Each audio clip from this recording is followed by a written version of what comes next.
Hello সবাইকে, তোমরা সবাই কেমন আছো?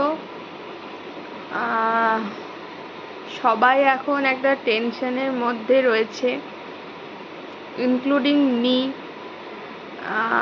কারণ আমি থাকি হচ্ছে কচ্ছ ডিস্ট্রিক্টে, ভুজের খুব কাছাকাছি।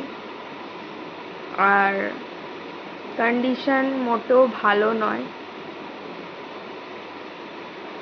তো এর মধ্যে ভীষণ বেশি টেনশানে রয়েছি। আর সবাই সেফ থেকো, আর গভর্নমেন্টের রুলগুলোকে মেনে চলো, আর হোপ ফর দ্য বেস্ট। আশা করছি খুব তাড়াতাড়ি সব ঠিক হয়ে যাবে, আর আমরা এই টেনশন থেকে মুক্তি পাবো এবং আমরা সফল হব। সবাই ভালো থেকো। ছোট্ট একটা আপডেট তোমাদেরকে দিতে এলাম।